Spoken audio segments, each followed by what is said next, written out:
Bueno, vamos a... ¿Sí se escucha, verdad? ¿Con el micro? Bueno, vamos a empezar. Les voy a pedir en la hora del break, si hay alguien de ustedes que me regale una hoja para que se anoten los que vinieron. Hoy me dijo nuestra hermana Katy que no va a venir. Desde ayer pidió oración, trae dolor, no sé, en su cintura, me parece, no sé exactamente en dónde. Está muy baja. ¿Me escuchan bien? Hablo más fuerte. Ok. Conste, luego no me digan que grito.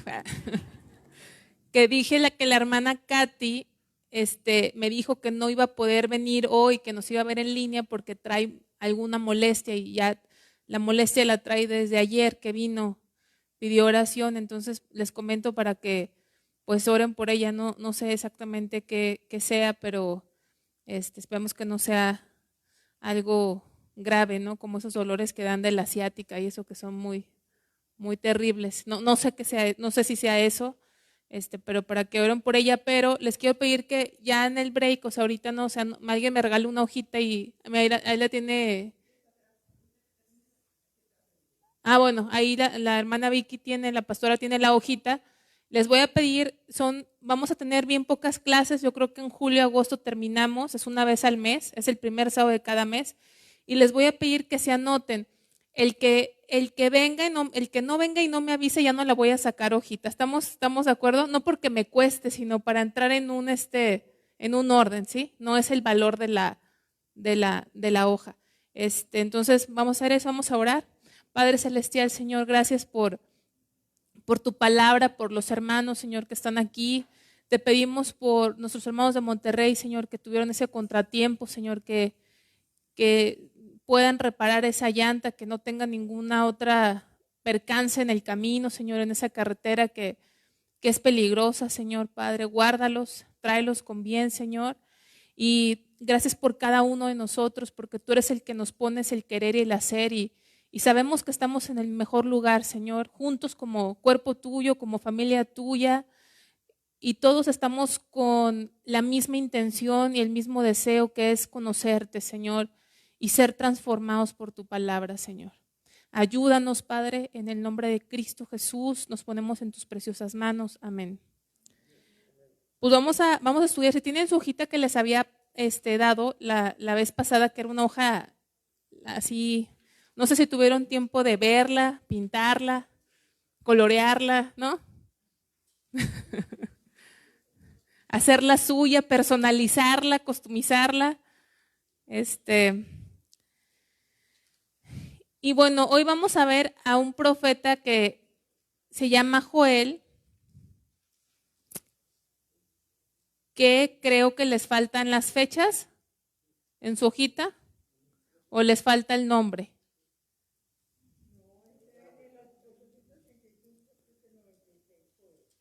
Ok, ese sí lo pusieron. Ok, 835-796. Entonces, este libro de Joel en particular, no saben, a veces no tiene tantas referencias como para tener mayor exactitud en el periodo de tiempo, pero este es el periodo de tiempo que más se considera que sucedió. Pero sin embargo el tiempo en este caso, en este libro, realmente no afecta la interpretación del libro. Entonces, antes de empezar, yo les quiero decir, a los que leyeron el libro, les quiero preguntar,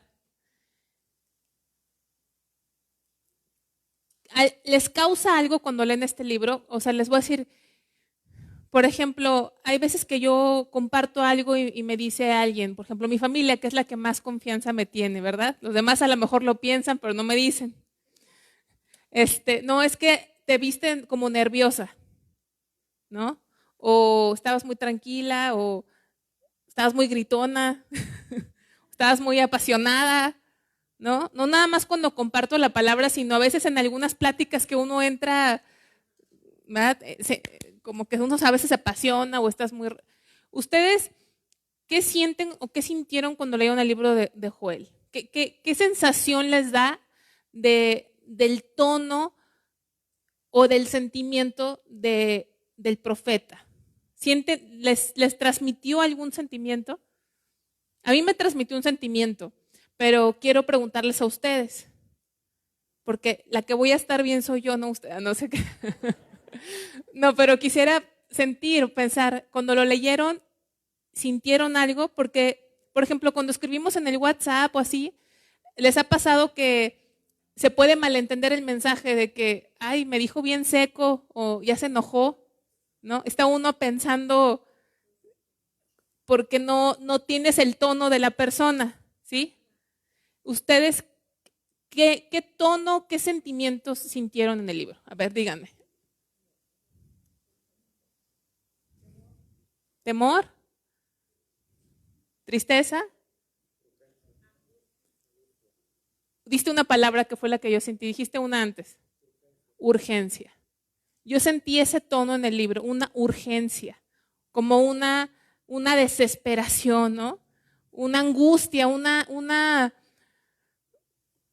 tratando de despertar a ese pueblo, ¿verdad? ¿Cómo dijiste? No oigo. Seriedad, algo que es serio, importante, una emergencia. Y por otro lado, este es como que el sentimiento de Joel. Yo lo sentí, si tú lees ese libro, yo lo sentí en un tono, salgan de su tálamo, ¿verdad? El novio, salgan. Una desesperación, una urgencia. Y por otro lado, aparentemente, así como definimos el sentimiento de Joel, contrasta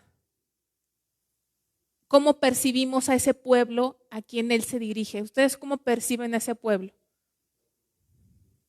Tranquilo, pero ¿qué otra palabra podría ser? Porque es un contraste. Yo siento un contraste entre la forma de Joel y un pueblo que a mí me viene una palabra a mi mente, indiferente. Un pueblo indiferente, un pueblo que está dormido, que está indiferente. ¿Y cómo puede ese sentimiento acercarse un poco a veces a nuestras propias vidas, ¿verdad? O sea, un llamado de Dios urgente y a veces nosotros somos como ese pueblo indiferente, pasivo. Y ahí está Dios a través del profeta tratando de despertar a este pueblo. Es algo en general del libro. Vamos a ir a más detalles. Joel dice, el título se deriva del personaje principal y autor del libro. El nombre quiere decir Jehová es Dios. En el Nuevo Testamento se hace referencia a Joel una sola vez, no lo vamos a buscar en Hechos 2, 16, 21, ¿se acuerdan cuando baja el Espíritu Santo y hablan en lenguas? Ahí se menciona el libro de Joel. Dice autor y fecha. El autor se identificó a sí mismo solo como Joel, hijo de Petuel. No se habla mucho del hombre en este libro. Y si se fijan, de casi todos los profetas, a excepción, por ejemplo, del profeta Oseas, que vimos una parte muy íntima de su vida, que era pública a la vez, que nos habla acerca de nuestra relación con Dios, casi de los profetas no sabemos mucho. ¿Por qué? Porque realmente la importancia del profeta era su mensaje, no su vida personal, ¿no?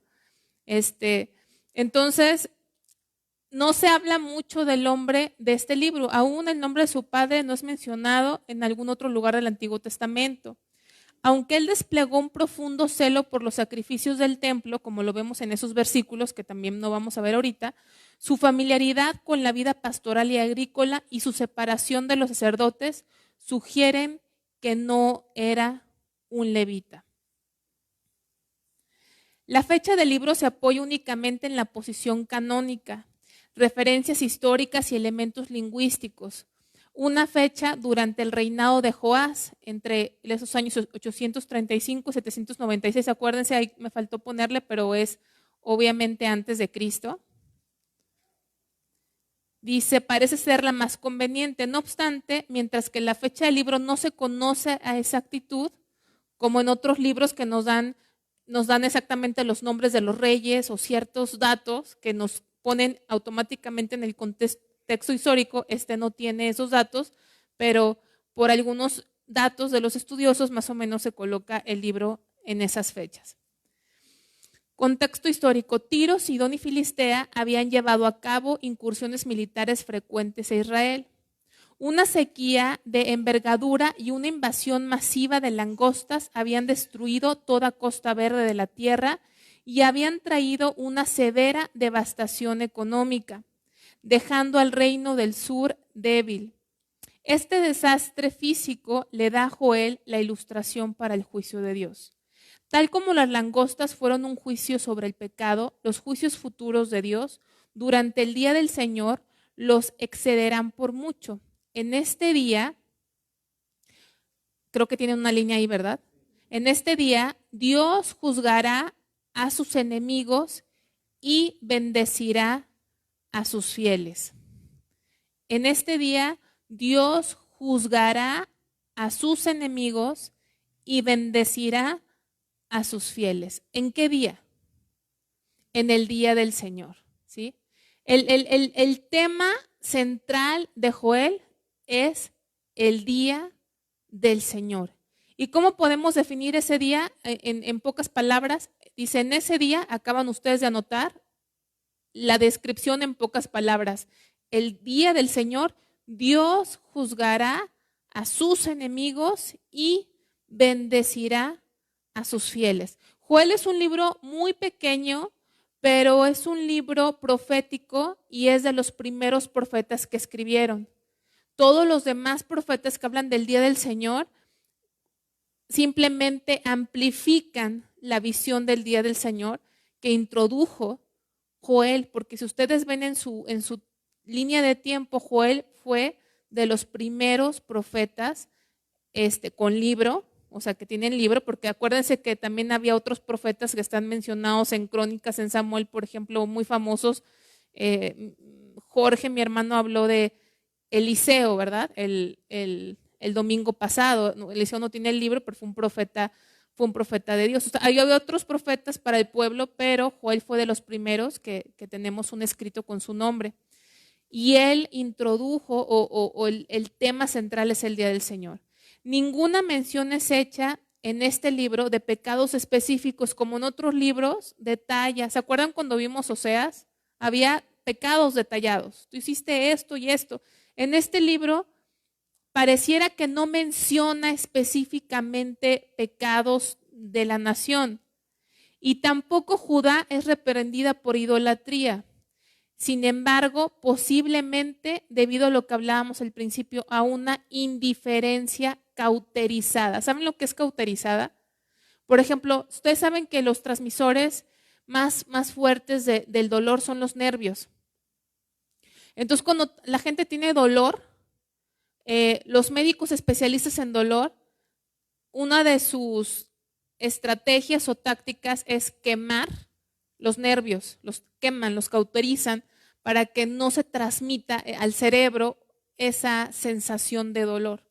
Entonces, cuando hablamos de una indiferencia cauterizada, es como cuando Dios dice la conciencia cauterizada, o sea, ya no, es una indiferencia que ya ni te das cuenta, ni lo sientes, ni te importa, ¿no? Y creo que el mundo en general, no, yo creo que todos hasta cierto punto, hay algo que se nos ha cauterizado con tanta maldad. O sea, a los que somos un poco más grandes, y todavía sé que hay gente mayor aquí, pero todavía para nosotros hace 20 años, escuchar lo que hoy escuchamos era impactante, ¿sí? No sé, de las muertes, de las balaceras. Hoy en día, por ejemplo, ¿se acuerdan que hace una semana, creo 2 semanas, ustedes corríjanme, no me acuerdo si en Michoacán, afuera de una funeraria, creo que mataron a 14 personas, 15, ¿se acuerdan? Hace unos días. Ya es tan normal, o sea, era como para que todos estuviéramos así, 15 personas ya sabemos, ¿verdad? Es una y otra. Entonces, a veces cuando pasa eso, la indiferencia se nos va cauterizando, ya no nos importa, ¿sí?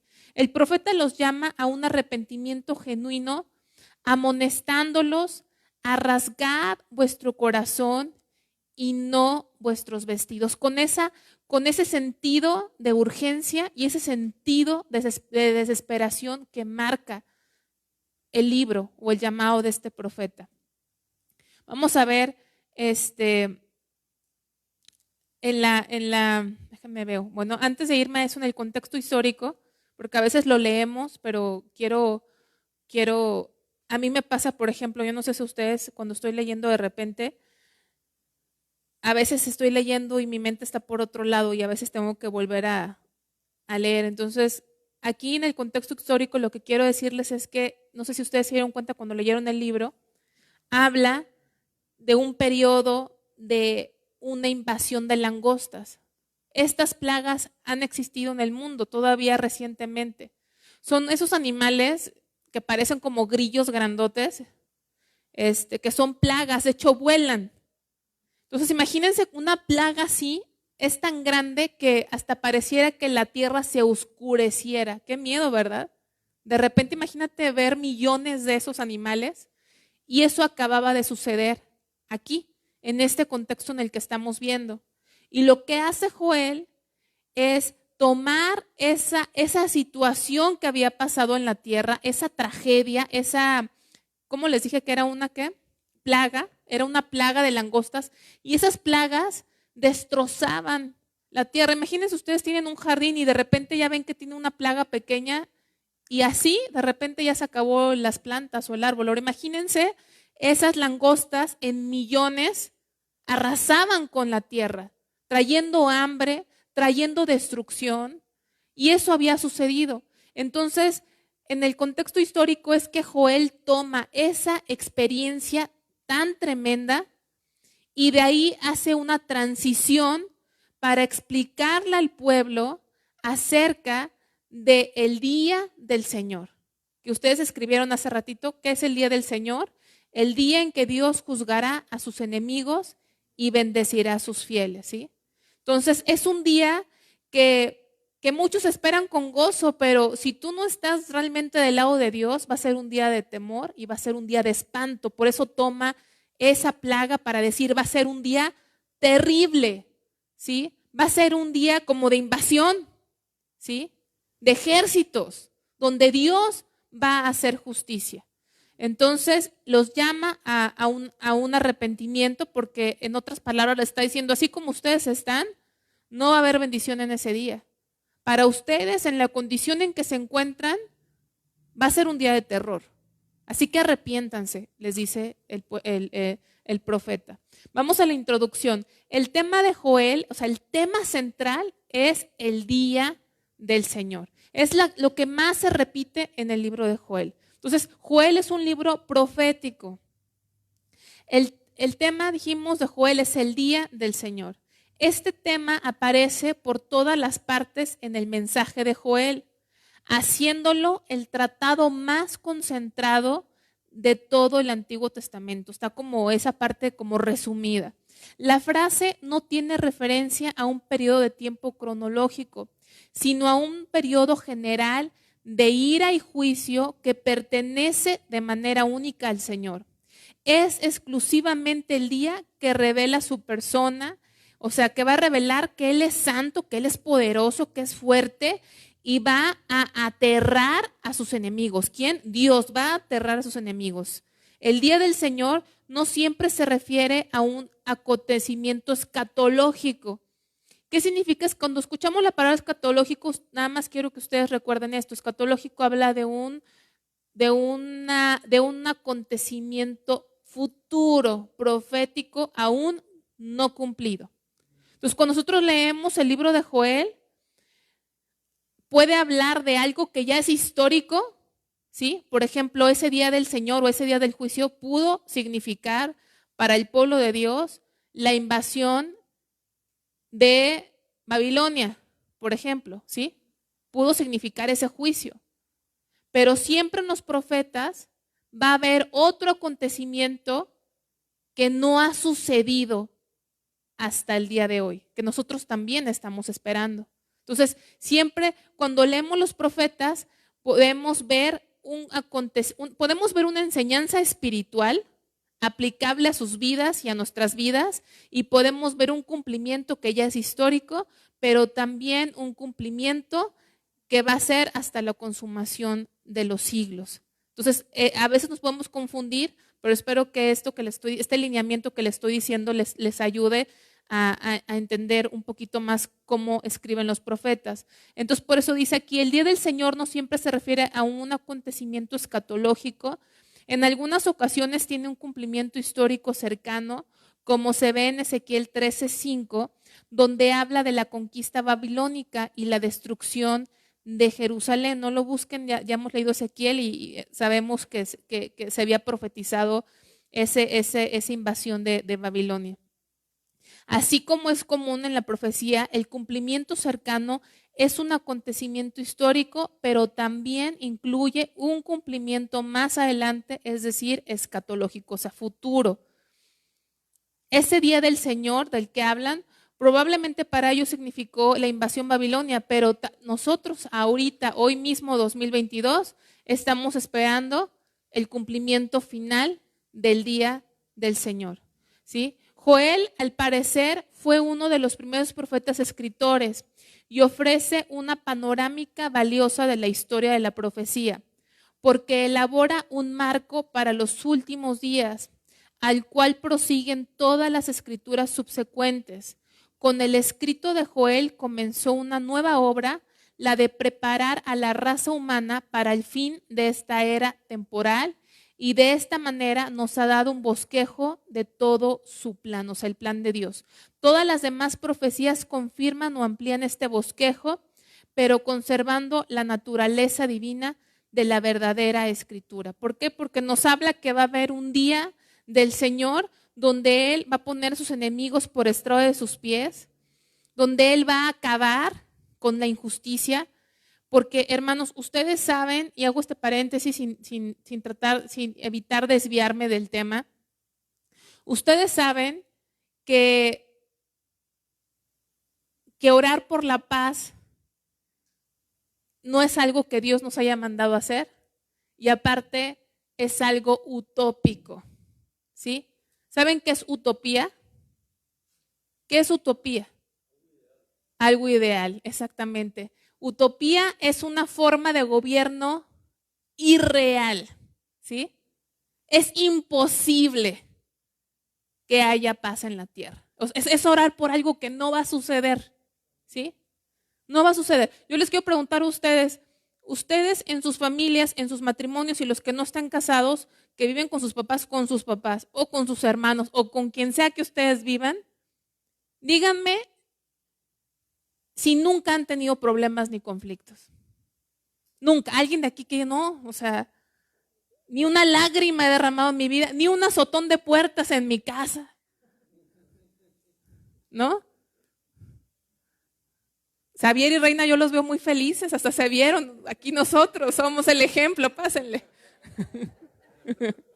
¿No? Es utópico. Ahora imagínense que somos familia y tenemos problemas, ¿no? ¿Cuántas familias tienen problemas? Muchas, todas, ¿sí? Todas. Entonces, orar por la paz, ¿sí entienden que es una utopía? No va a ser, es imposible. ¿Por qué? Porque mientras seamos naturaleza caída, eso es imposible, ¿sí? Desde que el hombre cayó en pecado, Génesis capítulo 3, inmediatamente Génesis capítulo 4 hubo la primer muerte de un inocente. ¿Quién fue? Abel, ¿sí? Ahí vemos luego. Desde ese momento el mundo jamás ha estado en paz. Jamás ha estado en paz. Ustedes dicen, es que no había habido una guerra así. Les digo, ¿por qué piensan eso? Porque no ven las noticias, ¿sí? Pero no ha habido paz. No nos enteramos. Yo me acuerdo en el 2018 fui de trabajo a Polonia y llegué a Cracovia y de ahí tomé un taxi, que eran como 2 horas a Rzeszów, una ciudad en Polonia donde estaba una planta a la que iba a ir, y fui platicando con el taxista y me dijo, no, aquí como a 20 kilómetros, no sé cuánto, hay guerra, y me platicó precisamente que yo no tenía en el radar el conflicto que ahora sale a la luz en las noticias, que es que desde el 2014 Ucrania ha estado en guerra, ¿sí? En una guerra civil, desde el 2014 que Rusia tomó Crimea. y yo estaba en Polonia y me dijo, aquí en no sé cuántos kilómetros hay guerra, llevan quién sabe cuántos años en guerra, ¿sí? Las semanas pasadas hubo misiles que lanzó Israel, ¿sí? Todo el tiempo hay guerra. Que nosotros seamos ajenos a eso es otra cosa. En nuestro país hay guerra. Creo que desde el año 2006 a la fecha hay más de 350,000 personas asesinadas que están en estadísticas. ¿Quién sabe cuántas más no están en estadísticas? Nosotros estamos en guerra. La guerra del narcotráfico. Todo el mundo está en guerra. No va a haber paz. Entonces, cuando Joel habla del día del Señor, es en el momento en que Él va a hacer justicia y cuando llegue su reino, entonces va a haber paz. Cuando el príncipe de paz se establezca, ¿sí? Antes no va a haber paz, es imposible. Entonces, tengamos mucho cuidado y no seamos simples con esas oraciones por la paz, ¿verdad? Porque en ninguna parte de la Biblia Dios nos mandó a orar por la paz. No existe tal. Espero algún día poder compartir más de ese tema. Pero quería hacer el paréntesis porque Joel es un libro profético y es el libro más condensado profético y todos los demás libros y profetas que ya hemos leído algunos, pero acuérdense que la Biblia no está cronológicamente, ¿sí? Entonces, los profetas que leímos, Ezequiel ya los leímos, pero todavía no habían profetizado, ¿me explico? ¿Sí? Entonces, vamos a ver el bosquejo.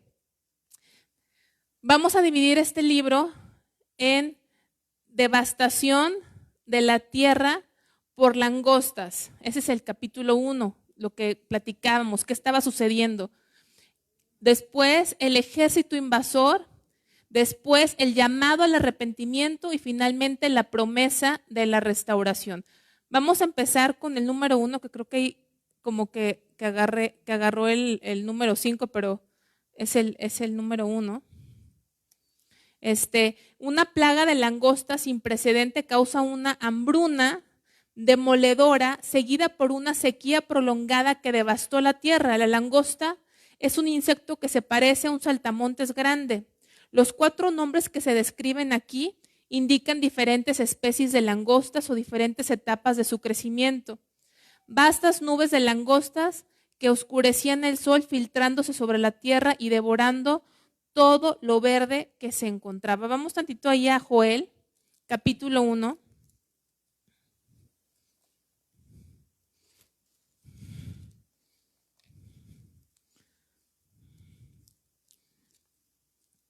Dice, versículo 3, vamos a leer del versículo 3, dice, de esto contaréis a vuestros hijos y vuestros hijos a sus hijos y a sus hijos a la otra generación. Lo que quedó de la oruga comió el saltón y lo que quedó del saltón comió el revoltón y la langosta comió lo que del revoltón había quedado. Despertad borrachos y llorad, gemid, todos los que bebéis vino a causa del mosto porque os es quitado de vuestra boca. Entonces fíjense, hay gente que puede decir, y es algo que no lo sabemos, podría ser una interpretación, como les digo, algunos dicen que estos animales, oruga, saltón, revoltón, langosta, son como las diferentes etapas del mismo animal o diferentes animales, pero también algunos los interpretan, y eso no lo puse ahí porque es solamente un pensamiento, una interpretación, ¿sí? Con los diferentes ejércitos o diferentes imperios que pudieron haber atacado al pueblo de Dios, ¿sí? Tenemos estuvo en el norte, pues fue atacado Asiria, en el sur Babilonia, y luego, o los imperios que menciona Daniel, que son Babilonia, y luego el medo-persa, luego el griego, luego el romano, ¿sí? Que los menguaron. Pero eso se los comento como adicional, no es algo para que nos quedemos en ese pensamiento, ¿no? Entonces, dice, despertad borrachos, les habla primero a los borrachos. Entonces, el efecto de esta hambruna, de esta devastación, que se quedaron hubo un hambre prolongada porque este ejército de animales acabó con toda la cosecha, ¿sí? Ahí no había Costco, Walmart, ¿verdad? Que agarras la caducidad de hace 3 años para poder alimentarte, o sea, no había que comer, ¿sí? Y entonces esa devastación fue progresiva. Aquí les está hablando y van a poner ahí número 1, ¿a quiénes les está hablando? ¿A quiénes alcanzó esta devastación primero? A los borrachos, ¿sí? A los borrachos. Porque era un pueblo, es triste, ¿no? Es triste, hoy en día los cristianos o los que se llaman cristianos son cristianos que a nada le ven nada de malo, ¿no? Entonces hay cristianos que dicen que son cristianos y se emborrachan porque no le ven nada de malo, ¿no? Los demás son muy religiosos. Entonces aquí a ellos les llegó primero y después vamos a ver a quién. Dice, porque pueblo fuerte es innumerable, subió a mi tierra, sus dientes son dientes de león y sus muelas, muelas de león. Asoló mi vid, descortezó mi higuera, del todo la desnudó y la derribó, sus ramas quedaron blancas. Llora tú como joven, vestida de cilicio por el marido de su juventud. Desapareció de la casa de Jehová la ofrenda y la libación.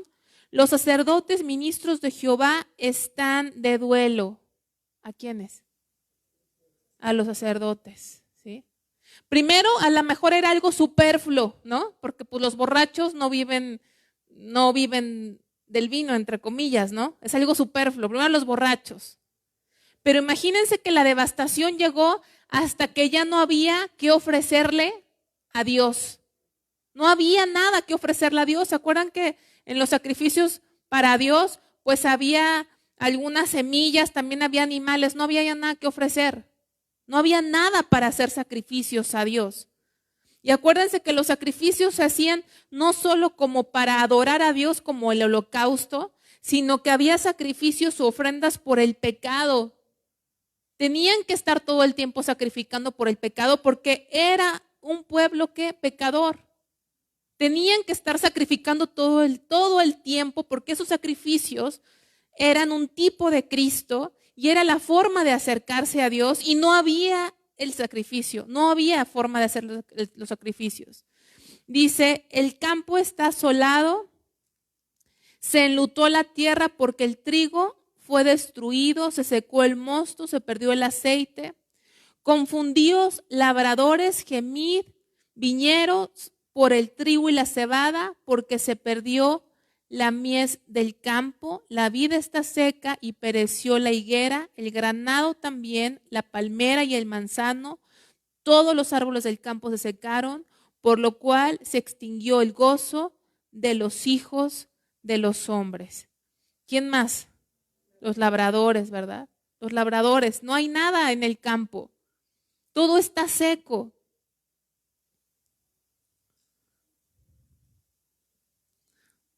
Todo está seco. Vamos más adelante.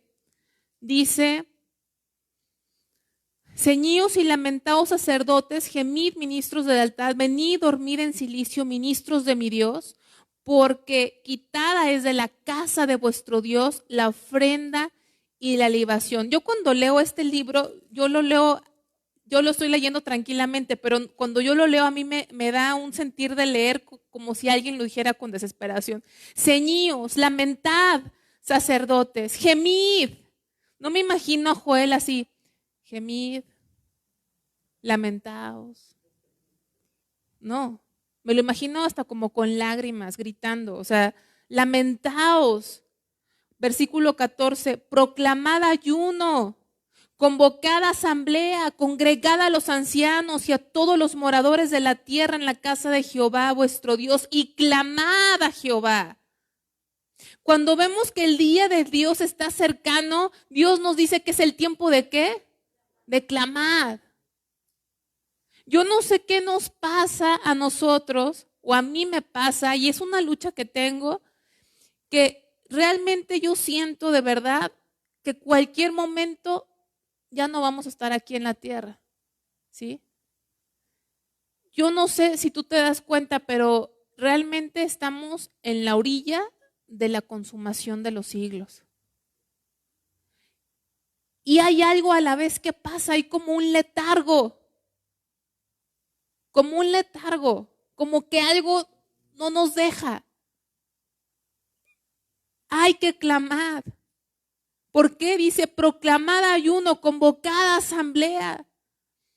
Me decía un hermano que yo no sé si ustedes se recuerdan de este pastor, vino a compartirnos hace como 3 años, no me acuerdo, de la Ciudad de México, se llama Armando, se me fue el apellido, Beltrán, gracias. ¿Alguien se acuerda de él? Armando Beltrán, ¿se acuerda de él? Me escribió ayer o antier y me decía que cómo estábamos, que están orando mucho por nosotros. Y le preguntaba yo a él, ¿y ustedes se están congregando o físicamente o en su iglesia o no se están congregando? Y me dice, no, ya nos estamos congregando, dijo, pero la gente se quedó acostumbrada a estar en línea, me puso. Casi no van a la congregación, no asisten a los servicios. Y yo creo, por lo poco que he escuchado, que así están en muchas partes. Yo no sé si en todas partes, no me consta, pero yo creo que en muchas partes. Yo no sé ustedes qué escuchan o qué ven, pero pareciera que decimos, y viene el Señor y estamos en las noticias, que Rusia y que la profecía y que allá y que acá, pero si eso no nos hace clamar, ¿qué nos va a hacer clamar? Porque aquí ese era el punto, proclamad ayuno, convocad asamblea, congregad a los ancianos y a todos hasta los ancianos y a todos los moradores de la tierra en la casa de Jehová vuestro Dios y clamad a Jehová, congréguense. No, algo que a mí me llama mucho la atención es, no lo hagas cada quien por tu lado. Siempre que había un momento crítico, desde Números capítulo 10, se tocaban trompetas, ¿sí? Se sonaba una alarma, por eso cantamos un canto que dice, que resuenen en Sión trompetas, suene alarma en tu monte santo. Porque cuando sonaba esa alarma, era una alarma así como las alarmas de guerra. Reúnanse los santos de Dios, congréguense los niños, congréguense los ancianos, júntense las mujeres. Es tiempo de luchar, es tiempo de clamar. Y esa era la desesperación de Joel, es tiempo. Ni los ancianos pueden estar en su casa, no importa que sean ancianos, traigan a los ancianos. Porque hay poder en el cuerpo de Cristo. No podemos vivir un cristianismo. A mí me gustaría, en mi carne me gustaría vivir un cristianismo de no venir a la iglesia. No crean que yo vengo porque siempre tengo ganas de venir. Muchas veces no he tenido ganas, es más, no he tenido ganas de nada.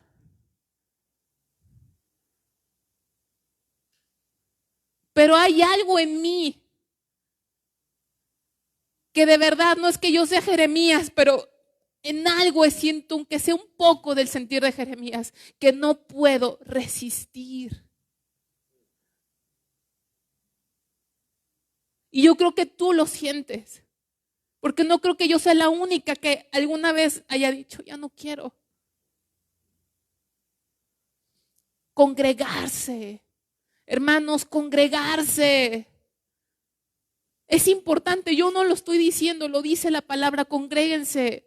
Versículo 5, ay del día. Y en la Biblia, cuando tú veas un ay, griega, porque hoy tenemos tan mala ortografía que escribimos ay con H, ese no es otro, eso es otro ay, ¿verdad? Ese es de haber, ay, ¿sí? Este ay es de dolor. Siempre que tú en la Biblia veas estas dos letras es de dolor. ¡Ay! Cuando te lastiman, ¡ay! Porque cercano está el día de Jehová y vendrá como destrucción por el Todopoderoso. Para mí, Joel, es leer como que las noticias de lo que hoy vivimos. No fue arrebatado el alimento de delante de nuestros ojos, la alegría y el placer de la casa de nuestro Dios. El grano se pudrió debajo de los terrones, los graneros fueron asolados, los alfolíes destruidos porque se secó el trigo. Y el 18, cómo gimieron las bestias. Y ahí con eso van a llenar la última línea. ¿Hasta dónde se afectaron también quiénes? Hasta los animales gritaron, hasta los animales sufrieron de hambre por la falta de alimento. Dice, ¿cómo gimieron las bestias? ¿Te puedes imaginar a un animal quejarse? ¿Cuándo has visto un animal gritar, gemir? Qué tremendo, ¿verdad? Sería escuchar a los animales gemir de hambruna. Qué espectáculo tan tremendo. Dice, cuán turbados anduvieron los hatos de los bueyes porque no tuvieron pastos. También fueron asolados los rebaños de las ovejas. A ti, oh Jehová, clamaré, porque fuego consumió los pastos del desierto y llama abrazó todos los árboles del campo. Las bestias del campo bramarán también a ti, porque se secaron los arroyos de las aguas y fuego consumió las praderas del desierto. Hubo una plaga de langosta seguida por esta sequía donde se acabó el agua, donde todo fue consumido y las praderas se convirtieron en desierto. Entonces, primero empieza como digamos de lo superfluo, empieza desde los borrachos, luego no había sacrificio para el Señor, luego no había nada en el campo para labrar y los animales morían de hambre. La destrucción afectó, y van a poner ahí en la rayita, todos los niveles sociales y económicos, todos. Porque había gente a lo mejor adinerada que luego se creen que nada les va a pasar. Pero esta hambre, ¿sí? Esta destrucción fue tal que abarcó todos los estratos económicos. Cuando nosotros en nuestro país hemos visto a veces un terremoto, sobre todo que es muy típico en Oaxaca, ¿no? O en las partes de Veracruz, esas inundaciones que hay, esos desbordamientos de los ríos, de las presas. Hay gente, la más afectada generalmente es la gente de menos recursos que hay. Pero esta destrucción afectó hasta el más rico y el más solvente, fue parejo, acabó con todo. Joel llama a toda la nación a clamar y a arrepentirse, lo acabamos de leer. Esta es una emergencia nacional. Llama a lamentarse como una mujer joven que enviudó después de la boda. La metáfora es significativa porque el Señor se refiere a Él mismo en el Antiguo Testamento como el esposo de su pueblo escogido. Las libaciones y las ofrendas propias del pacto no podían llevarse a cabo porque la esposa del Señor primero debía arrepentirse para que su relación con el Señor no terminara como la viudez de una mujer joven, ¿no? Una mujer que recién casi se queda viuda, era lo que estaba pasando en nuestra relación con Dios. Vamos a ver el ejército invasor en el capítulo 2. Dice, el profeta usa el suceso que acabamos de ver de las langostas para describir el día del Señor que se aproxima, porque dice que está cercano. ¿Se acuerdan que leímos en el versículo 15? Ay del día, porque cercano está el día de Jehová. Quizás haciendo referencia a la invasión de Asiria o babilónica o ambas. Sin embargo, no hay que perder de vista que también su cumplimiento total será aún en el futuro. Nosotros lo estamos esperando. Antes de la llegada de los invasores, la tierra es como un Edén, después queda como un desierto asolado. Las langostas tienen un cierto parecido a los caballos. ¿Sí has visto las langostas como la cabeza de la langosta se parece un poco al caballo? ¿Sí le puedes agarrar un poquito como largo, un poquito de parecido? Entonces, él hace como esa transición. La langosta tiene un cierto parecido y los caballos son siempre símbolo de guerra, de poder. Aún hay ejércitos en la actualidad que usan caballos, ¿sí? La infantería, ¿no? ¿No le llaman así? O tienen otro nombre, creo. La policía montada, gracias. Y por lo tanto, el escritor hace la transición comparando a las langostas con gente de a caballo, ya que los caballos eran usados como instrumento de guerra poderoso. Por lo que el profeta hace un llamado de emergencia a la nación. Dice, tocad trompeta en Sión y da la alarma en el santo monte.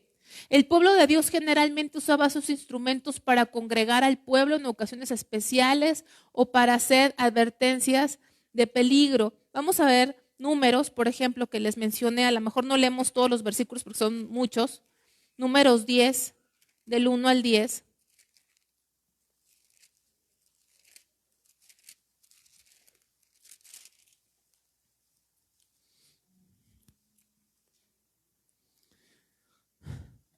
Números 10 del 1 al 10, dice, Jehová habló a Moisés diciendo, hazte 2 trompetas de plata, de obra de martillo las harás, las cuales te servirán para convocar a la congregación y para hacer mover los campamentos.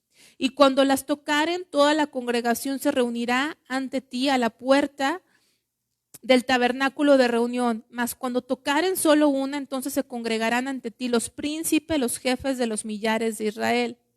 Y cuando tocares alarma, entonces moverán los campamentos de los que están acampados al oriente. Y cuando tocares alarma la segunda vez, entonces moverán los campamentos de los que están acampados al sur. Alarma tocarán para sus partidas. Pero para reunir la congregación tocaréis, mas no con sonido de alarma. Bueno, vamos a terminar de leer los 10 versículos. Y los hijos de Aarón, los sacerdotes, tocarán las trompetas y las tendréis por estatuto perpetuo por vuestras generaciones. Versículo 9. Cuando saliereis a la guerra en vuestra tierra contra el enemigo que os molestare, tocaréis alarma con las trompetas y seréis recordados por Jehová vuestro Dios y seréis salvos de vuestros enemigos. Y en el día de vuestra alegría y en vuestras solemnidades y en los principios de vuestros meses tocaré las trompetas sobre vuestros holocaustos y sobre los sacrificios de paz y os serán por memoria delante de nuestro Dios, yo Jehová nuestro. Entonces vemos que era algo habitual que ellos hacían, ¿sí? El tocar trompeta, alarma, aun cuando estaban en guerra contra sus enemigos, ellos se unían, se juntaban con ese sentido de urgencia. Entonces, ahorita estaba acordándome de otro pasaje, pero bueno, vamos a continuar. Dice, vamos a leer 2 Pedro 3, del 1 al 14.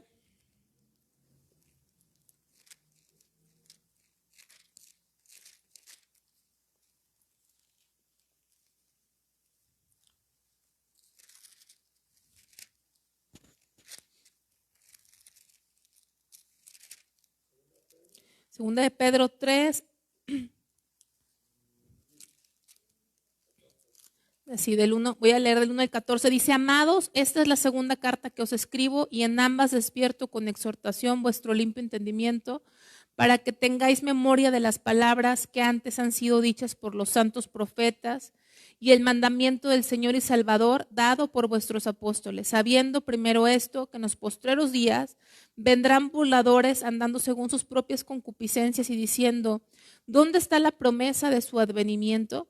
Porque desde el día en que los padres durmieron, todas las cosas permanecen así como desde el principio de la creación. Estos ignoran voluntariamente, hay una ignorancia voluntaria, que en el tiempo antiguo fueron hechos por la palabra de Dios los cielos y también la tierra, que proviene del agua y por el agua subsiste. Por lo cual el mundo entonces pereció anegado en agua, pero los cielos y la tierra que existen ahora están reservados para el fuego en el día del juicio y de la perdición de los hombres impíos. Mas, oh amados, no ignoréis esto, que para con el Señor un día es como 1000 años y 1000 años como un día. El Señor no retarda su promesa, según algunos la tienen por tardanza, sino que es paciente para con nosotros, no queriendo que ninguno perezca, sino que todos procedan al arrepentimiento. Pero el día del Señor vendrá como ladrón en la noche, en el cual los cielos pasarán con gran estruendo y los elementos ardiendo serán deshechos y la tierra y las obras que en ella hay serán quemadas. Puesto que todas estas cosas han de ser deshechas, ¿cómo no debéis vosotros andar en santa y piadosa manera de vivir, esperando y apresurándoos para la venida del día de Dios, en el cual los cielos encendiéndose serán deshechos y los elementos siendo quemados se fundirán? Pero nosotros esperamos, según sus promesas, cielos nuevos y tierra nueva en los cuales mora la justicia. Por lo cual, oh amados, estando en espera de estas cosas, procurad con diligencia ser hallados por Él sin mancha e irreprensibles en paz. ¿En paz con quién? Pues con Dios, ¿verdad? A través de Cristo. Porque la única forma de hacer la paz con Dios es por medio de Cristo. no hay otra. Éramos enemigos de Dios. Él fue el que nos vino a reconciliar con el Padre a través del sacrificio de Jesucristo. Versículo 18 dice, antes bien, creced en la gracia y en el conocimiento de nuestro Señor y Salvador Jesucristo. A Él sea la gloria ahora y hasta el día de la eternidad. Amén. Entonces, aquí habla del día del Señor y aquí en 2 Pedro también nos habla de ese día del Señor y que tenemos que andar en santa y piadosa manera de vivir. Nos está diciendo todas las cosas que tú ves, ¿sí? Todas las cosas que a veces nos sorprenden, ¿no? Todo va a ser quemado, todo va a ser deshecho. Nada de las cosas que hoy nos impresionan en la carne va a permanecer. Dice, ¿cuánto más debemos de vivir de una forma santa y piadosa? Y diciendo esto, hermanos, si lo que quiere aquí decir el Señor es que si el Señor aún no ha venido, ¿por qué es? ¿Por qué dice que es? Porque es paciente. Porque Él no quiere que nos perdamos, ¿sí? Quizás si Él viene hoy, quizás no estemos preparados, no lo sé. Pero Él va a llegar y vamos a ir viendo más adelante en Amós también algunas cosas acerca del día del Señor. Entonces, lo importante, hermanos, y lo que a veces me preocupa es que a veces veo a la gente o nos podemos meter tanto en las profecías que son muy interesantes y que hay que estudiarlas en lo que entendemos y sabemos. Pero si sabemos que tenemos que buscar a Dios y santificarnos y congregarnos y no lo hacemos, ¿para qué nos sirve conocer tantas cosas que algunas son hasta especulación? ¿Sí? Eso es lo que tenemos que hacer, consagrarnos a Dios en espera de su venida. Entonces, Joel capítulo 2 nos llama al arrepentimiento Dios. Dice, a pesar de todo, Dios llama a su pueblo a arrepentirse, a pesar de su indiferencia. No es demasiado tarde para convertirse a Él, pero debe consistir en algo más que un ritual externo, más que en un acto religioso superficial. Debe haber un arrepentimiento genuino. Vamos a regresar ahí a Joel para...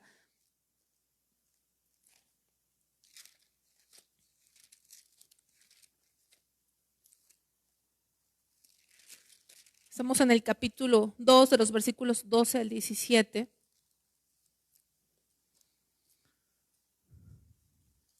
A pesar de todo, Dios llama a su pueblo a arrepentirse. No es demasiado tarde, pero Dios quiere un arrepentimiento genuino con todo el corazón, con lloro, con ayuno y con lamento, ¿sí? Y vamos a ver algunos de estos versículos. Capítulo 2, versículos del 12 al 17, dice, por eso pues Jehová, por eso pues ahora dice Jehová, convertíos a mí con todo vuestro corazón, con ayuno y lloro y lamento. Ese es el verdadero arrepentimiento. Llama, la palabra que ustedes escribieron o las dos palabras que escribieron fue arrepentimiento genuino. Y ese es el énfasis de Joel. Hace mucho énfasis en que no sea un arrepentimiento, como decimos, de dientes para afuera. ¿Han escuchado esa expresión? De dientes para afuera. ¿Sí? Porque dice aquí, convertíos a mí con todo vuestro corazón, con ayuno y lloro y lamento. Rasgad vuestro corazón y no vuestros vestidos. O sea, el rasgar los vestidos era una señal de duelo. Era una señal de que algo trágico había sucedido. Pero cuando Dios dice rasgad vuestro corazón y no vuestros vestidos, está diciendo Dios, ya estoy cansado de que llores externamente, ¿sí?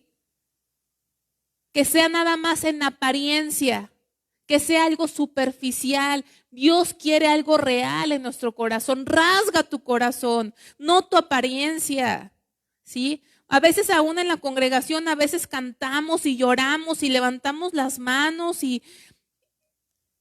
pero nuestro corazón no está ahí y a Dios no lo engañamos. A Dios ni tú ni yo lo podemos engañar. Dios sabe perfectamente quién soy yo y quién eres tú y sabe perfectamente en dónde estamos en nuestra relación con Dios.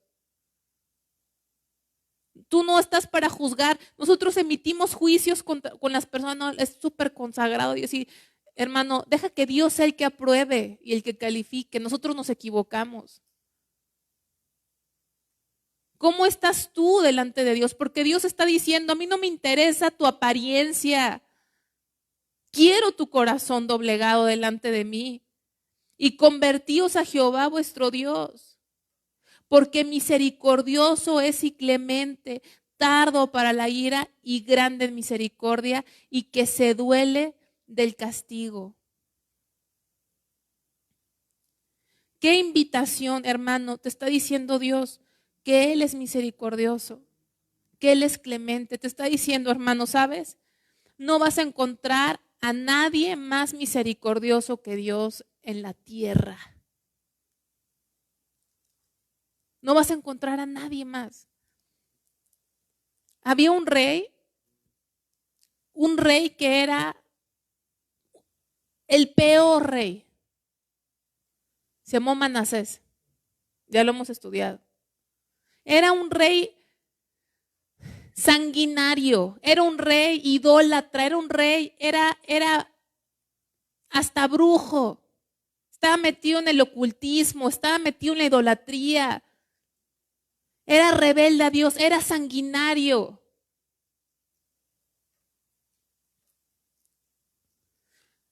Sacrificó a sus hijos ante Moloc e incitó a la nación, que de por sí ya estaba pervertida, a desenfrenarse más en contra de Dios. Y Dios tomó a este rey Manasés y lo llevaron cautivo. El rey de Asiria estuvo cautivo y fue afligido.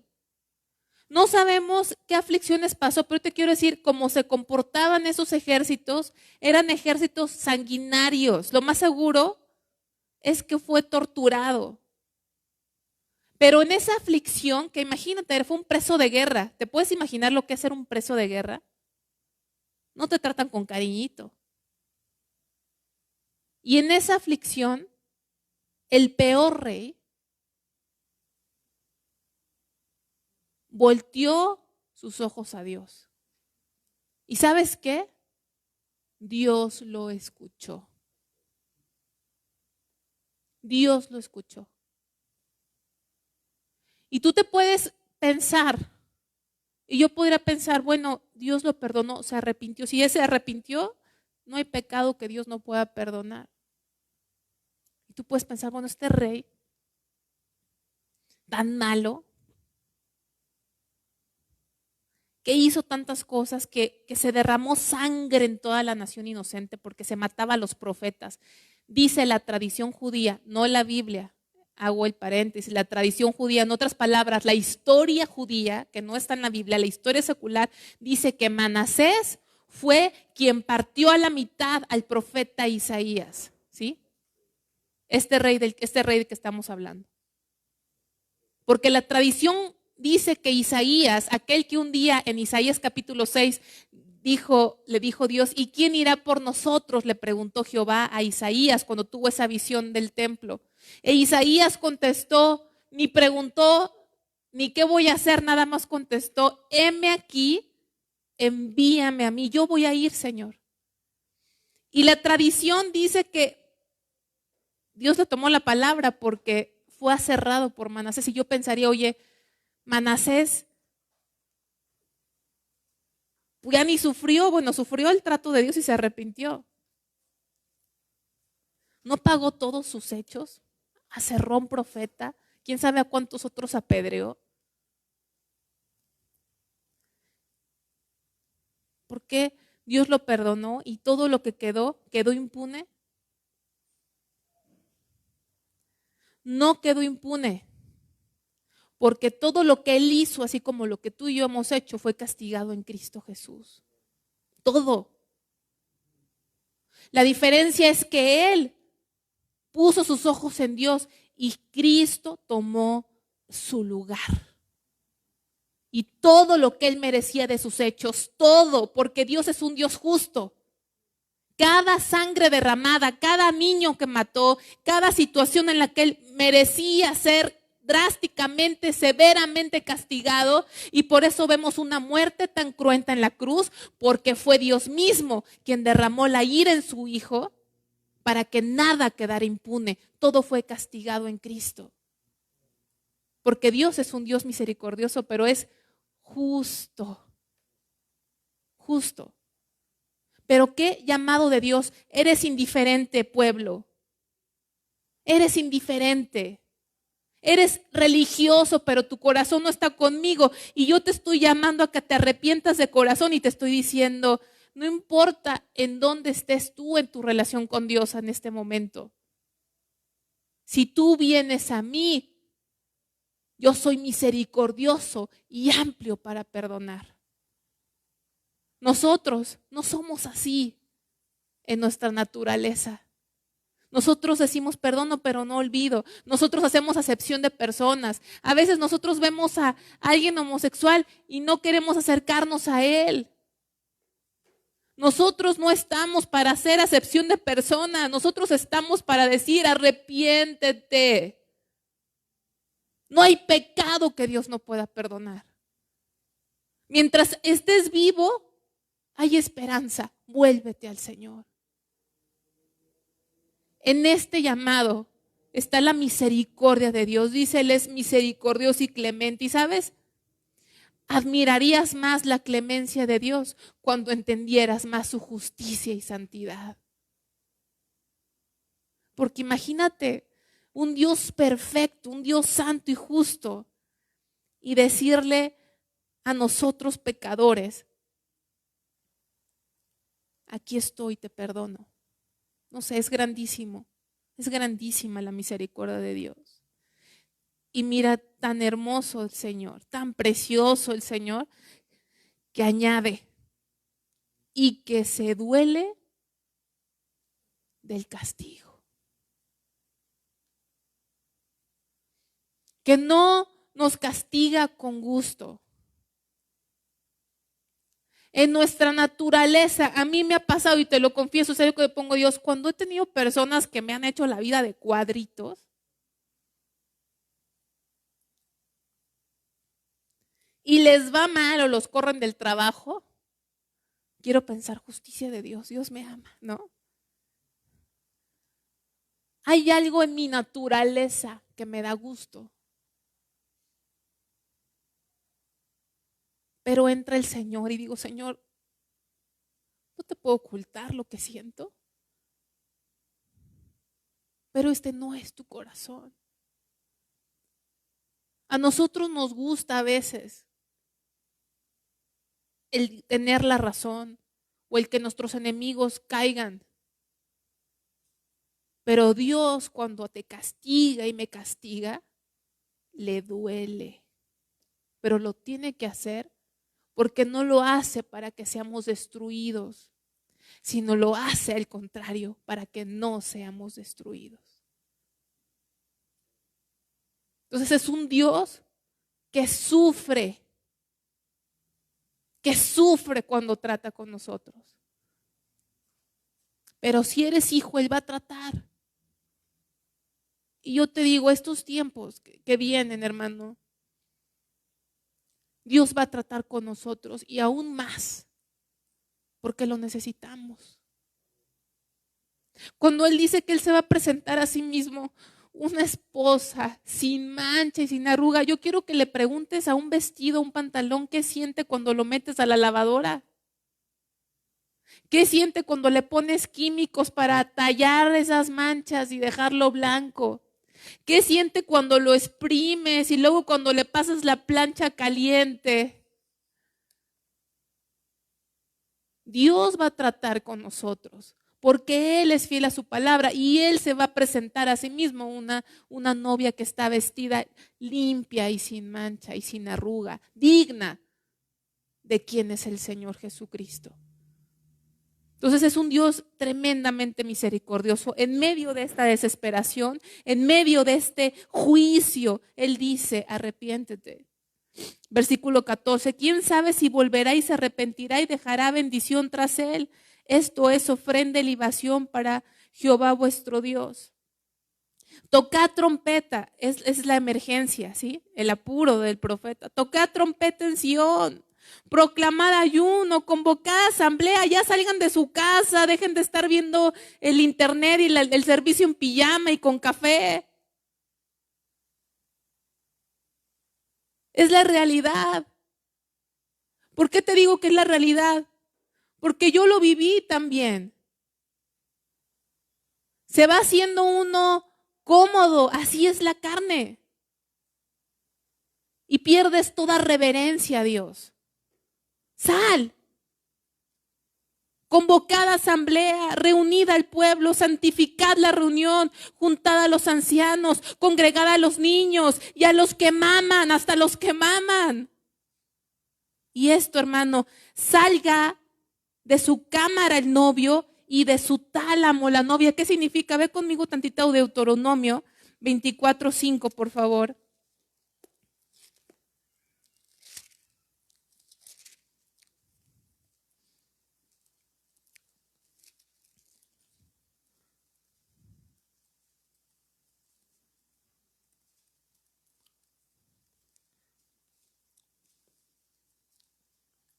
Dice, cuando alguno fuere recién casado, ¿ya lo tienes? Cuando alguno fuere recién casado, no saldrá a la guerra, ni en ninguna cosa se le ocupará. Libre estará en su casa por 1 año para alegrar a la mujer que tomó. Imagínate, esa regla debería existir ahora a los que se casan, ¿verdad? Y pagado, ¿no? 1 año de luna de miel pagada. Eso era típico. No, es más, creo que la palabra típico es equivocada. Era la ley de Dios, ¿sí? Así se hacía. Hay ciertas leyes que a la gente le gusta cumplir. Bueno, esa era una de ellas. Las otras nomás no las cumplían, ¿sí? Pero esa no faltaba. Esa. Entonces, cuando aquí en Joel está diciendo que salga de su cámara el novio, es decir, ¿sabes qué? Esto es tan grave, es una emergencia tan grande, que aunque la ley de Dios dice que tomen 1 año de luna de miel, es tan grave la situación que no puedes vivir una vida normal. Tienes que interrumpir tu luna de miel y tienes que salir, salgan, ¿sí? Porque en otras circunstancias los recién casados se quedaban ahí, nadie los molestaba. Pero como era una emergencia, ameritaba que rompieran esa luna de miel y salieran a reunir. Nadie podía quedarse en sus casas, porque esto era urgente. Era una emergencia nacional. Los niños, todos. Dice el 17, entre la entrada y el altar lloren los sacerdotes, ministros de Jehová, y digan, perdona, oh Jehová, a tu pueblo, y no entregues al oprobio tu heredad, para que las naciones se enseñoren de ella, porque han de decir entre los pueblos, ¿dónde está su Dios? La mayor preocupación del profeta era la fama de Dios. ¿Qué van a decir los pueblos, Señor, si pasa esto? ¿Qué van a decir de nosotros? Van a decir que ¿dónde está nuestro Dios? Señor, perdona, perdona, no nos entregues a heredad. Versículo 18. Jehová, solícito por su tierra, perdonará a su pueblo. Responderá Jehová y dirá a su pueblo, he aquí, yo os envío pan, mosto y aceite, y seréis saciados de ellos, y nunca más os pondré un oprobio entre las naciones. Y haré alejar de vosotros al del norte, y lo echaré en la tierra seca y desierta. Su faz será hacia el mar oriental, y su fin hacia el mar occidental, y exhalará su hedor, y su ¿qué, perdón? Y subirá de su pudrición, porque hizo grandes cosas. Entonces, cuando hay un arrepentimiento genuino, Dios contesta, Dios perdona. Ahí en notas ustedes pueden poner lo que quieran, pero yo aquí tengo otra vez lo que insisto. Yo puse otra vez la nota, el tono de desesperación. Un contraste con la indiferencia de su pueblo. Estaba urgiendo al pueblo a dejar su vida normal. Esto es urgente. Deja tu vida. Es triste todavía de que la gente, es que ¿por qué no te congregaste? Es que es el único día que tengo para alabar. ¿Que venga qué? Que venga a alabar a Dios, dijo aquí. Ya le compuso, tenía que ser músico. ¿Sí? Yo me asombro de un primo que vive en la Ciudad de México y me escribió desde hace tiempo, me dijo, voy a ir a Saltillo, quisiera verte, que no sé qué, y yo, bueno, en marzo. Ya me había amenazado, pero ya me volvió a hablar y creo que la amenaza es inminente. Lo bueno que él no me ve, por si no. Y le digo, ¿a qué vas a venir a todo esto? ¿De trabajo? ¿A qué vienes? Y dijo, no, es que voy a ir a una competencia. Una competencia que empieza el viernes a las 8 de la noche y termina el domingo a las 8 de la mañana. Y yo, ¿qué competencia? Dijo, sí, son 36 horas de competencia.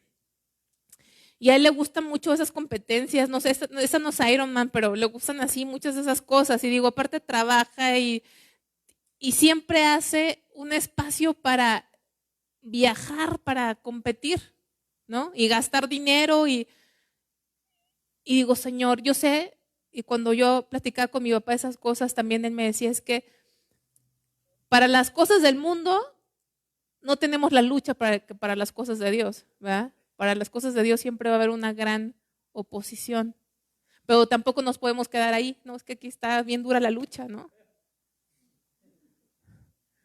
Sino tiene que haber una disciplina, un deseo, y esto es lo que estaba tratando Dios a través del profeta de despertar a su pueblo, a salir de esa monotonía, de ese cansancio, ahí los borrachos, los animales, pues tenemos todo, sí, gloria a Dios, ¿sí? Vamos a ver la promesa de restauración en los siguientes versículos. Dios promete prosperidad de alguna forma material y espiritual, porque dice en el 18, Jehová solícito por su tierra perdonará a su pueblo, ¿sí? Un Dios perdonador. Responderá Jehová a su pueblo y va a decir, yo os envío pan, mosto y aceite.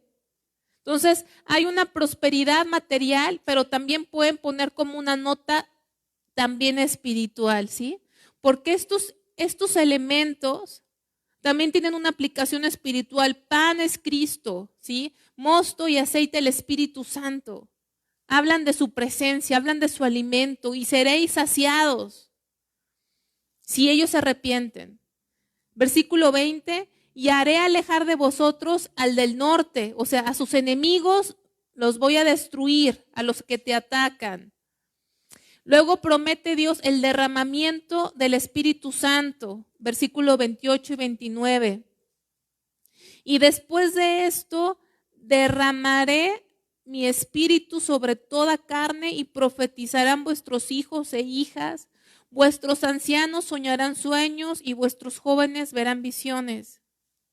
Y también sobre los siervos y sobre las siervas derramaré mi espíritu en aquellos días. ¿Sí? El derramamiento de Dios en todos, aún en los jóvenes, en todos. A veces estamos pensando, ¿y qué vamos a hacer con los jóvenes? ¿Alguna estrategia? A ver qué. Cuando hay un arrepentimiento, hasta los jóvenes son bendecidos con el derramamiento del Espíritu Santo. Y eso no lo puede hacer ninguna estrategia juvenil, sino solamente cuando el Espíritu Santo se derrama, de esta manera como lo está diciendo en este libro de Joel. Entonces, luego habla de señales precedentes a la segunda venida de Cristo, porque Joel es un libro profético. Vamos a ver el versículo 30 y 32 del capítulo 2. Dice, y daré prodigios en el cielo y en la tierra, sangre y fuego y columnas de humo.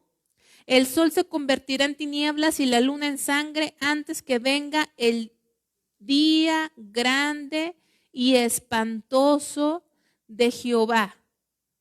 Versículo 32, y todo aquel que invocar el nombre de Jehová será salvo, porque en el monte de Sión y en Jerusalén habrá salvación, como ha dicho Jehová, y entre el remanente al cual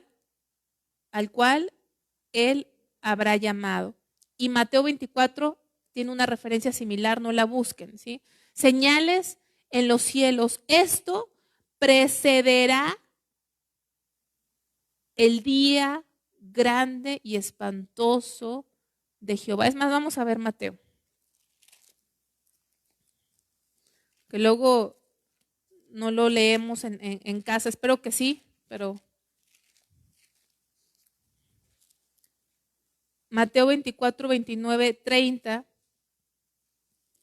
dice: e inmediatamente después de la tribulación de aquellos días, el sol se oscurecerá y la luna no dará su resplandor, y las estrellas caerán del cielo y las potencias de los cielos serán conmovidas. Entonces aparecerá la señal del Hijo del Hombre en el cielo, y entonces lamentarán todas las tribus de la tierra y verán al Hijo del Hombre viniendo sobre las nubes del cielo con poder y gran gloria. Es algo similar, ¿sí? Entonces, si estás viendo ahí en Joel que antes que venga el día grande y espantoso de Jehová, va a haber señales. Dios dice que no hace nada sin que se lo anuncie a sus profetas. O sea, no sabemos exactamente las fechas de lo que va a pasar, pero Dios nos da señales de que ese día, ese gran día de Dios se aproxima. Ahora, acuérdate que hay dos, y yo lo veo así, lo he estudiado así, hay dos eventos que son distintos. Un evento es el arrebatamiento y otro evento es la segunda venida de Cristo, ¿sí? Son dos eventos separados. Entonces, aquí el día de Jehová está hablando de su segunda venida, ¿sí? De la segunda venida, cuando Él venga a poner a sus enemigos debajo de sus pies, a hacer justicia en la tierra, a vencer. Está hablando de ese día. Antes de que ese día venga, va a haber señales, ¿sí? Extraordinarias, fenómenos naturales extraordinarios, anunciando de alguna forma que ese día se acerca. Restauración nacional. En el capítulo 3, del versículo 1 al 21, vemos cómo Israel va a ser restaurada.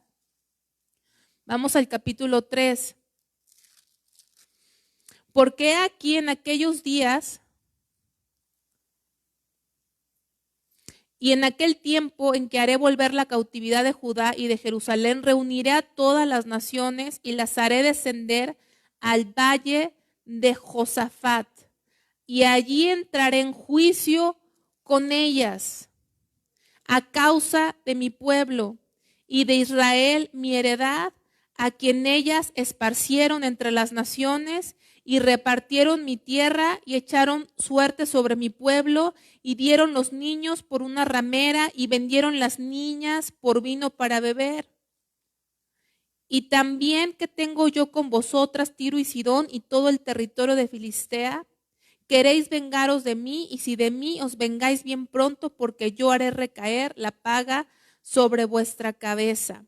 Porque habéis llevado mi plata y mi oro y mis cosas preciosas y hermosas metisteis en vuestros templos, y vendisteis los hijos de Judá y los hijos de Jerusalén a los hijos de los griegos para alejarlos de su tierra. He aquí, yo os levantaré del lugar donde los vendisteis y volveré vuestra paga sobre vuestra cabeza. Si ahí en su hoja, el primer punto dice: las naciones del mundo serán reunidas para la batalla del Armagedón. Y ahí les puse una cita: Zacarías 12:3, Zacarías 14:2, Apocalipsis 16:16 y Apocalipsis 19:11 al 21. No lo vamos a leer aquí. Valle de Josafat significa Jehová juzga, que es donde aquí está diciendo en el 3:2 que ahí los va a reunir en el valle de Josafat.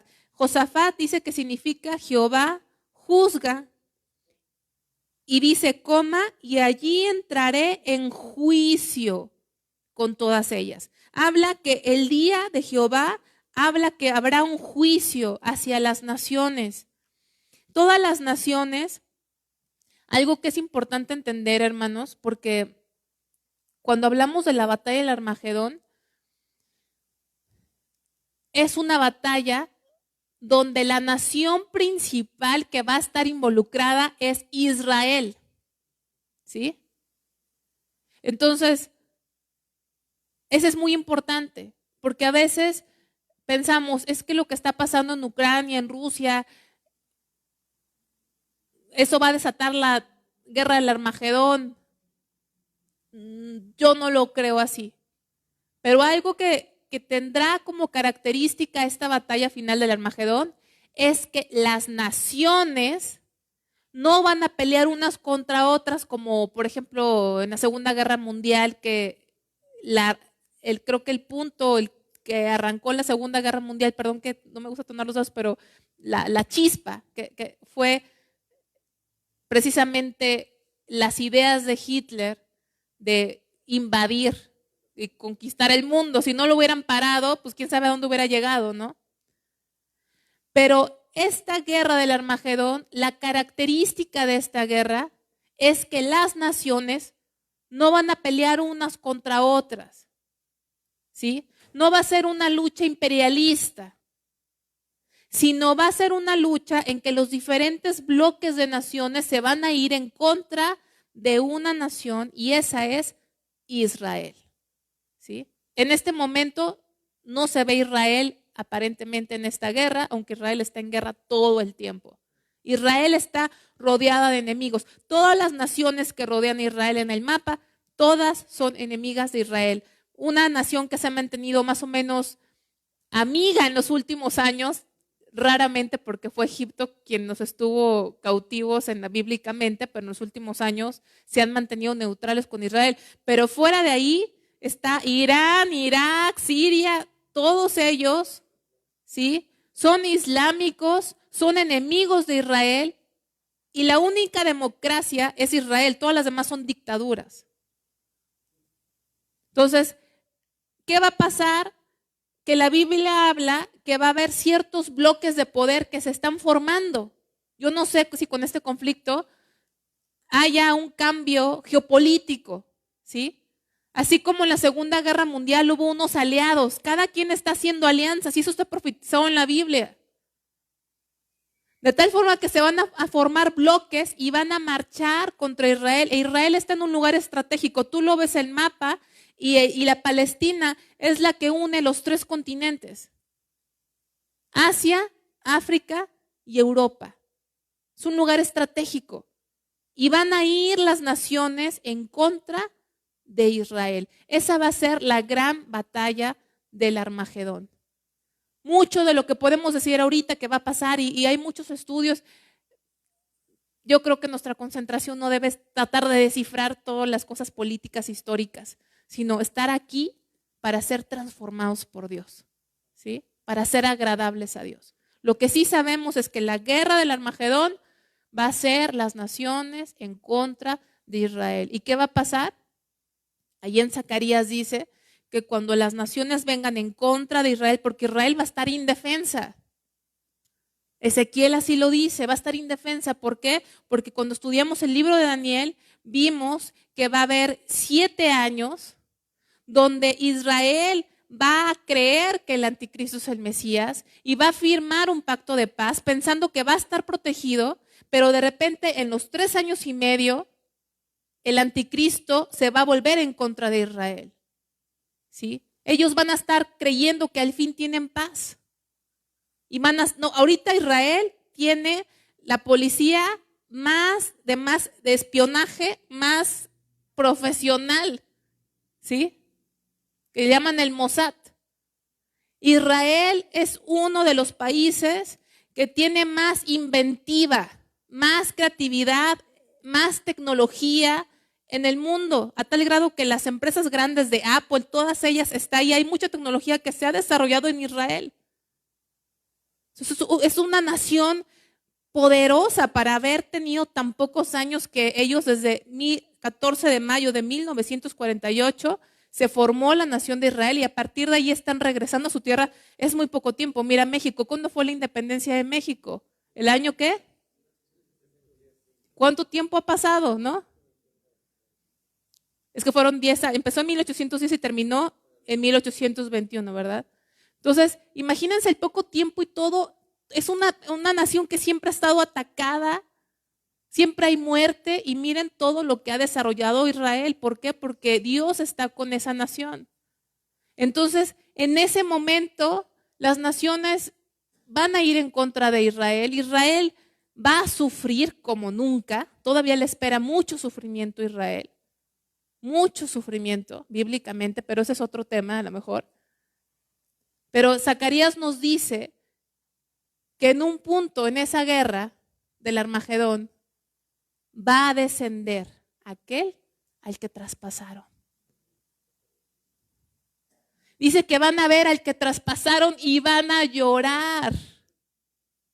Se van a lamentar porque van a reconocer por primera vez que Él es el Mesías. Y Él va a pelear por su pueblo. Por eso, hermanos, Él es Jehová de guerra. Él va a pelear. Ese es otro tema que me gustaría algún día compartir con ustedes. ¿Qué dice la Biblia de las guerras, no? Porque Dios va a pelear con sus enemigos. No hay otra forma. Esa es nuestra bestialidad, nuestra humanidad caída.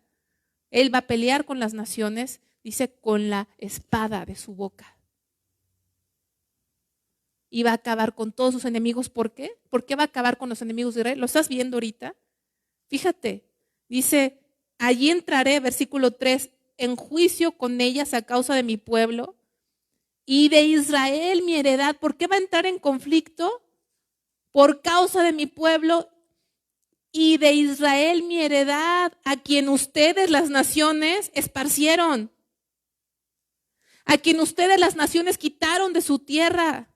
Echaron suerte sobre mi pueblo, dieron los niños por una ramera, vendieron a las niñas por vino. Ustedes, naciones, se aprovecharon y lastimaron a mi pueblo y hoy por causa de mi pueblo yo vengo a defender a mi pueblo.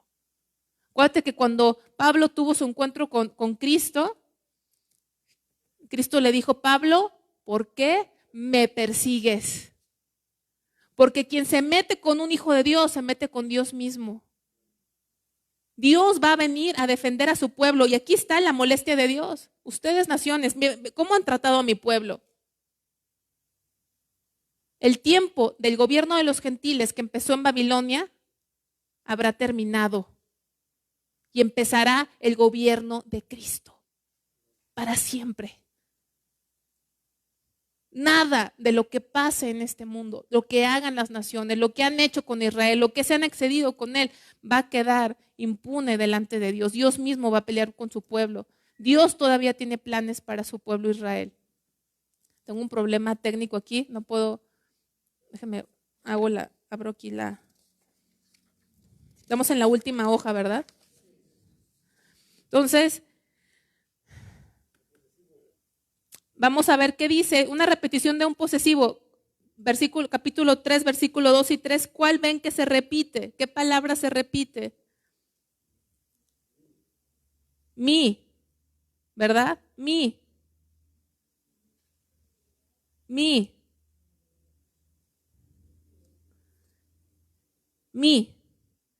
que es de Dios, ¿verdad? Mi heredad, mi tierra, mi pueblo. Te metiste conmigo, dice el Señor, y yo voy a juzgarte. Tu tiempo se ha acabado, el tiempo del reino de los gentiles, de los reinos corruptos se ha terminado. Entonces, dice que puede compararse con Mateo 25:40, donde dice, mis hermanos, la razón por la cual Dios tratará tan duramente a las naciones es porque no se han cansado de perseguir y atormentar a su pueblo escogido. La frase final del versículo 8 dice, porque Jehová ha hablado, dice así el versículo 8, que da a entender que la decisión de Dios es irrevocable. Eso va a suceder. Tras el juicio de las naciones se mencionan de capítulo 3, 16 al 20, las bendiciones del milenio. Conocerán que Él es Jehová vuestro Dios. Jehová es el Cristo del Nuevo Testamento al que han rechazado. Al fin lo conocerán y ya no entrarán más extraños. Así dice ahí al final de Joel. Hoy hay muchos extraños participando de sus cosas santas, pero eso se acabará. Dios proveerá en abundancia mosto, leche, agua desde su presencia. Todo lo necesario para vivir en plenitud completa. De Él, o sea, de Cristo, viene el gozo, el sustento y el refrigerio. Pero solo hasta el fin del tiempo su pueblo podrá disfrutar todas estas promesas en total plenitud. Antes no hay paz, no habrá paz antes de que este momento llegue para su pueblo Israel y para todo el pueblo de Dios en el mundo. pero la culminación de todas sus promesas es que, y los voy a dejar en suspenso, que no puedo leer mi acordeón. Dame un segundo.